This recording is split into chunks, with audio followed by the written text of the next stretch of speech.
Anime fans அனைவருக்கும் வணக்கம். இன்னைக்கு நம்ம டூம் ஆஃப் ஃபாலன் காட்ஸ் எபிசோட் 15 தான் பார்க்க போகிறோம். இப்போது இந்த எபிசோட் ஆரம்பத்தில் பார்த்தீங்கன்னா நம்ம ஹீரோவும் அந்த டிராகனும் ஒரு ரூம் அப்படிங்கிறத எடுத்து தங்கலாம் அப்படின்னு போகிறாங்க. இந்த டிராகன் உள்ளுக்குள்ளே போன உடனே பொத்துன்னு கீழே வந்துருமா, எட்டியோர் உதவாதிக்கிறாங்க பெட்டில். அது என்ன சொல்லுது, எனக்கு பயங்கரமாக பசிக்குது, எனக்கு சாப்பிட ஏதாவது வாங்கி கொடு, நம்ம எப்போ அந்த ஒரு சிட்டிக்கு போவோம், எனக்கு வந்து சாப்பிடணும் குடிக்கணும் அப்படிங்குது.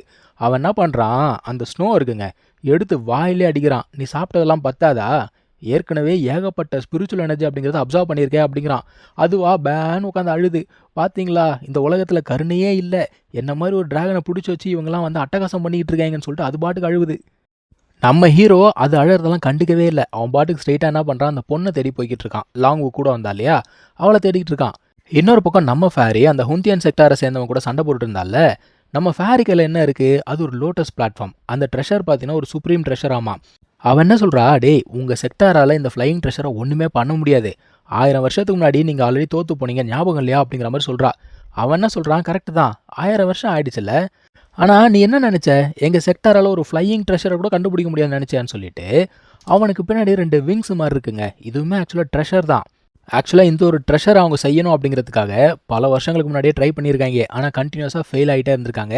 இப்போ அதை சக்ஸஸ்ஃபுல்லாக செஞ்சு முடிச்சிட்டாங்க. இவனுக்கு விங்ஸ் அப்படிங்கிறது கிடைச்சாலும் கிடைச்சது, நம்ம ஃபேரியை போட்டு வறுத்தெடுக்கிறாங்க. இவ்வளோ நேரம் அடி கொடுத்துட்டு இருந்த நம்ம ஃபேரி இப்போ பயங்கரமாக அடி வாங்க ஆரம்பிச்சிட்டா. என்ன அடி அடிக்கிறான்றீங்க, இருந்தாலும் ஃபேரிக்கிட்டையும் ஒரு சில வித்தைகள் இருக்குன்னு வச்சுக்கோங்க, திருப்பி அடிக்கிறா. இப்போ இவன் என்ன பண்ணுறா, இவனை எதிர்த்து சண்டை போட்டு ஜெயிக்கணும் அப்படிங்கிறதுக்காக இவளுக்குள்ள ஒரு எனர்ஜி அப்படிங்கிறது சீலாக்கப்பட்டிருக்குல்ல, அதை அன்சீல் பண்ணுறா. ஏற்கனவே பயவுள்ள இதை 2-3 வாட்டி யூஸ் பண்ணிடுச்சு. ஸோ உடம்பும் தாங்காது, இருந்தாலும் சண்டை போட்டு ஜெயிக்கணும் இல்லையா, வேறு வழி இல்லை. இன்னொரு பக்கத்தில் நம்ம ஹீரோ அந்த லாங் எங்கே இருக்கா அப்படிங்கிறத கண்டுபிடிச்சிட்டான். அவள் பார்த்தீங்கன்னா மேலே உட்காந்துக்கிட்டு அவளுடைய பிரதரை பற்றி யோசிச்சுக்கிட்டே உட்காந்துக்கிட்டு இருக்காப்பா.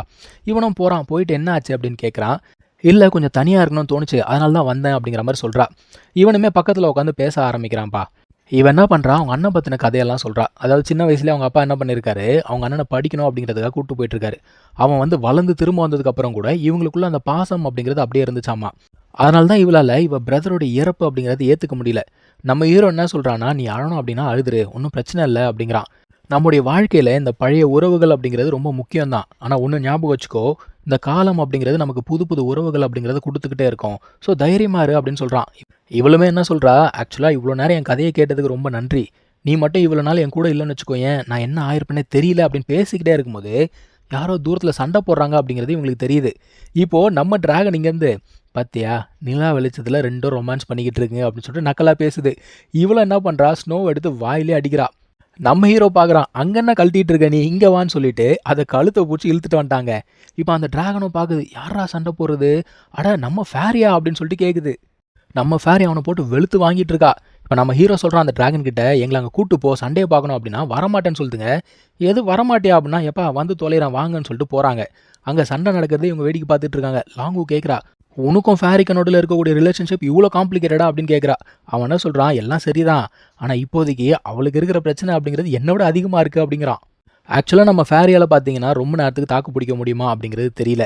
ஏன்னா அவள் இந்த பவரை ஏற்கனவே நிறைய வாட்டி யூஸ் பண்ணிட்டா. அவள் உடம்பும் சுத்தமாக தாக்கு பிடிக்கல, ஆப்பனண்ட்டும் சும்மா கிடையாது, அவனாலையும் சுத்தமாக முடியல.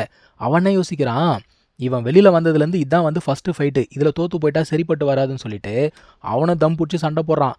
நம்ம ஃபேரியும் விடுற மாதிரி தெரியல. ஏன்னா இது வந்து சாதாரண சண்டை கிடையாது, 2 செக்டாருக்கு நடுவில் நடக்கக்கூடிய சண்டை, கிட்டத்தட்ட மான பிரச்சனை. ஆனால் நம்ம ஹீரோ கண்ணு எங்கடா போகுது அப்படின்னா, அவன் கையில் ஒரு வெப்பன் இருக்குது பாருங்க, அது ஒரு டிவைன் வெப்பனாமா, அது சாருக்கு வேணுமா. நம்ம டிராகன் பார்க்குது, ஓ பிளானை போட்டுட்டியா அப்படிங்குது. இப்போது நம்ம ஃபேரி பார்த்தீங்கன்னா அவளுமே ஆப்போனன்ட் வீக்காக இருக்கான் அப்படிங்கிறத நோட்டீஸ் பண்ணிட்டா. ஏன்னா 2 பேருமே ஃபுல் பவரில் சண்டை போட்டுட்ருக்காங்க. இவன் என்ன யோசிக்கிறா, இவளோட சீல் இருக்குல்ல, அதை கம்ப்ளீட்டாக ஓப்பன் பண்ணால் கண்டிப்பாக இவனை டிஃபீட் பண்ணுற முடியும்னு சொல்லிட்டு இவளுமே பவரை பண்ண ஆரம்பிக்கிறாப்பா. இவள் பவரை பண்ணி முடிச்ச உடனே முதல்ல பார்த்த காட்சியே நம்ம டிராகன் தான். அது என்ன கேட்குது, எம்மா பார்த்து கொஞ்ச நாள் தான் ஆச்சு, அதுக்குள்ளே என்ன மறந்துட்டியா அப்படின்னு கேட்குது. இவனுமே என்ன நடக்குதுன்னு தெரியாமல் திருன்னு முழிக்கிறான். இப்போது நம்ம ஹீரோவுமே பார்த்தீங்கன்னா அந்த இடத்துக்கு எகிரி குச்சி வந்து அவன் ஃபேரி கிட்டே பேசலை, அவன் ஆப்பனன்ட் கிட்ட பேசுகிறான். எப்பா கொஞ்ச நேரத்துக்கு பொறுமையாரு, நம்ம ஆட்கள்லாம் வந்துக்கிட்டு இருக்காங்க அப்படிங்கிறான். அந்த ஃபேரி பார்க்குறா, பின்னாடி லாங் இருக்கா அப்படிங்கிறத பார்த்துட்டா. சென்னான் என்ன சொல்கிறான், நான் யாராக இருந்தானே எதிரிக்கு எதிரி நண்பன் தானே, நம்ம 2 பேரும் ஒன்று சேர்ந்து அவளை பிடிச்சிடலாம் அப்படிங்கிறான். அவள் பார்க்குறா, சென்னான் நீ ஏன் இந்த மாதிரி பண்ணுற, அவன் வந்து ஈவில் செக்டாரை சேர்ந்தவன் தெரியுமா அப்படின்னு சொல்ல. நம்மளால பெருசாக ரியாக்ஷன்லாம் கொடுக்கல. ரைட்டு, சென்னான் வந்து பிற்பாடாக வந்திருக்கான், நான் முதல்ல இங்கேருந்து போய் சியூவை கண்டுபிடிச்சி ஹெல்ப் கேட்கணும். ஏன்னா இவன் வந்து பவர் அன்சீல் பண்ணால, அதில் பேக்லாஷ் கண்டிப்பாக வரும். ஸோ பயபுள்ள அங்கேருந்து எஸ்கேப் ஆகி ஓடி போயிடுச்சு. இப்போ சென்னான் என்ன பண்ணுறான், இவன் கிட்ட போயிட்டு தன்னை தானே இன்ட்ரடியூஸ் பண்ணிக்கிறாங்க. இந்த மாதிரி சென்னான் அப்படின்னு பேரை சொன்ன உடனே அவன் கேட்குறான், நீ தானே அந்த கிங்டமோடைய ப்ரொடெக்டர் அப்படின்னு கேட்குறான். ஆமான்னு சொன்ன உடனே பாயப்புள்ள எதிர்த்து அடிக்க ஆரம்பிச்சிருவானா. டேய் இப்போ தான் மீட் பண்ணோம், எதுக்குடா அடிக்கிற அப்படின்னு சொல்லிட்டு நம்ம ஹீரோ கேட்டா, என்னோட ஃப்ரெண்டு ஒருத்தன் சொல்லி அமிச்சான், உன்னை மீட் பண்ணா உன்னை கொல்ல சொல்லியிருக்கான் அப்படின்ன உடனே இவனுக்கு புரிஞ்சு போச்சு யாருன்னு. அந்த பாத் ஆஃப் டிஸ்ட்ரக்ஷனை சேர்ந்தவன் தான். அதான் உனக்கே காரணம் தெரிஞ்சு போச்சுல, அப்புறம் என்னடா பேச்சுக்கு அவசியமே இல்லைன்னு சொல்லிட்டு அவன் பாட்டுக்கு எதிர்த்து அடிக்கிறானா. அவன் என்ன சொல்கிறான், எனக்கு அடிபட்டிருக்குதான், ஆனால் உன் கூட சண்டை போடுறதுக்கு இந்த பவரே எனக்கு போதும்டா அப்படிங்கிறான். இவங்க 2 பேர் சண்டை போட்டுட்டு இருக்கக்கூடிய அந்த கேப்பில் லாங்வோ என்ன பண்ணுறா, பாய்சனை ரிலீஸ் பண்ணுறா. ஒரு பாட்டில் கையில் வச்சிருந்தா இல்லையா, அந்த பாய்சனுக்குள்ளே அவன் போன உடனே அவனுடைய உடம்பு எல்லாமே அஃபெக்ட் ஆக ஆரம்பிக்குதுங்க. எவ்வளோ தைரியம் இருந்தால் பாய்சனை வச்சு நான் அஃபெக்ட் பண்ணுவேன், உன்னை விட மாட்டேன்டா அப்படிங்கிற மாதிரி சொல்ல, நம்ம ஹீரோ என்ன சொல்கிறான், தம்பி நீ ஒரு கொலகாரன், உனக்கெல்லாம் நான் கருணை காட்டணுன்ற அவசியமே கிடையாது அப்படிங்கிறான். பேசிக்கிட்டே இருக்கும்போது லாங்வோ செம்மடியாக அடிச்சிடுறா. இப்போ நம்ம ஹீரோவுமே என்ன பண்ணுறான், நீ வந்து அந்த செக்டாரை பற்றி என்கிட்ட பேசியிருக்க கூடாதுறான்னு சொல்லிட்டு செம்ம அடி அடிக்கிறாங்க. அடிச்சு அடியில் வெப்பன் போய் தூரமாக விழுந்துருச்சு. அதான் அவன் சொல்கிறான், உன்னை கொல்ற எண்ணெல்லாம் எனக்கு கிடையாது, ஆனால் அந்த செக்டாரை பற்றி நீ பேசியிருக்க கூடாது, உன்னை விட மாட்டேன்னு சொல்லிட்டு பயங்கரமாக அடிக்கிறான்.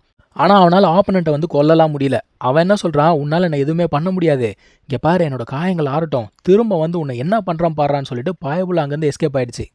இப்போ நம்ம ஹீரோ கைக்கு இந்த டிவைன் வெப்பன் வந்துடுச்சா, பயபுள்ள அடுத்து எங்கே போகுதுன்னா அந்த விங்ஸுக்கு போகுது. அதுவுமே சுப்ரீம் ட்ரெஷரா, அதுவும் வேணுமா. சரி டிராகன் எங்கடா அப்படின்னு கேட்டால் டிராகன் ஆளை காணோம். அது என்ன பண்ணியிருக்கு, ஒருத்தன் தப்பிச்சு போனால அவன் பின்னாடியே போயிருக்கு. அவன் எங்கே இருக்கான் அப்படிங்கிறத கண்டுபிடிச்சிட்டு சார் வந்திருக்காராம். சரி கூட்டு போ அப்படின்னா முடியாது அப்படிங்குது. தலையிலே ஒரு கொட்டு வச்சு கூட்டு போயிட்டு இருக்காங்க. அது புலம்பிக்கிட்டே போகுது, டேய் நான் ஒரு ஏன்ஷியன் டிராகன்டா, இந்த மாதிரிலாம் என்னை யாருமே புள்ளி பண்ணதே கிடையாதுடா அப்படிங்குது. சார் என்ன சொல்கிறாரு, நான் எப்படி பார்த்தா அந்த விங்ஸ் வந்து இவருக்கு தான் வரணுமா. அதான் நம்ம ஹீரோ கேட்குறான், அட தண்டமே நீ உண்மையாகவே டிராகன் தானா, எது பல பலன்னு இருந்தாலும் உடனே பிடிங்கி வச்சுக்கிற அப்படின்னு கேட்குறான். அது என்ன சொல்லுது, உனக்கு விஷயம் தெரியாதுல்ல, அந்த லோட்டஸ் பிளாட்ஃபார்மும் அந்த விங்ஸ் ரெண்டுமே வந்து சுப்ரீம் ட்ரெஷர் தெரியுமா, அதில் இருக்க ஃபார்மேஷனை மட்டும் நான் கண்டுபிடிச்சிட்டேன், நான் அடுத்த லெவலுக்கு போயிடுவேன் அப்படிங்குது. இவ ஆக்சுவலாக நல்லா இப்போ தான் சிரிச்சுக்கிட்டு வரா. இவ சிரிச்சுக்கிட்டு வரதை நம்ம ஹீரோவும் பார்த்துக்கிட்டு இருக்கான். இப்போ நம்ம டிராகன் என்ன பண்ணுது, இவங்க 2 பேருக்கு நடுவில் ஒரு இன்டிமசியை கிரியேட் பண்ணோம் அப்படிங்கிறதுக்காக சார் வந்து தரகர் வேலையை பார்க்குறாப்புல. அதான் நம்ம ஹீரோ கத்துறான், டேய் நம்ம என்ன ஹைட்டில் பறந்துக்கிட்டு இருக்கோம், இங்கேருந்து கீழே விழுந்தா எலும்பு கூட தேராது அப்படின்னு கத்துறான். அது என்ன சொல்லுது, அடா போப்பா ஒரு நல்ல எண்ணத்தில் பண்ணால் இப்படி தான் திட்டுவியா நீ அப்படின்னு சொல்லிட்டு அது கத்த, இவ போட்டு தலையிலே நங்குன்னு அடிக்கிறா. இப்போது இப்படியே பேசிக்கிட்டே அவன் எங்கே தங்கியிருந்தானோ அந்த இடத்துக்கு போயிட்டாங்க. ஆனால் அங்கே போனால் ஆள் இல்லைங்க. அவன் லெட்டர் எழுதி வச்சுட்டு போயிருக்கான். என்ன தெரியுமா சொல்லியிருக்கான், அந்த டிராகன் என்னை பின்தொடர்ந்து வந்தது அப்படிங்கிறத நான் பார்த்துட்டேன், உங்களெல்லாம் என்னை பிடிக்க முடியாது, என் காயம் ஆறட்டும், வந்து நான் கணக்கு தீக்கிறனா இல்லையான்னு சொல்லிட்டு லெட்டர் எழுதி வச்சுட்டு போயிருக்கான். நம்ம டிராகனுக்கு பெருமை வேற. இவங்க பேசிக்கிட்டே இருக்கும்போது அந்த ஒரு இடத்துக்கு வேற யாரோ ஒருத்தர் வராங்க. பார்த்தா கொஞ்சம் வயசான கேரக்டர் மாதிரி இருக்கு. இவர் வந்து என்ன பண்ண போறாரு அப்படிங்கிறத நம்ம அடுத்த எபிசோடில் பார்க்கலாம். தேங்க்யூ ஸோ மச் ஃபார் வாட்சிங். Take care. பை.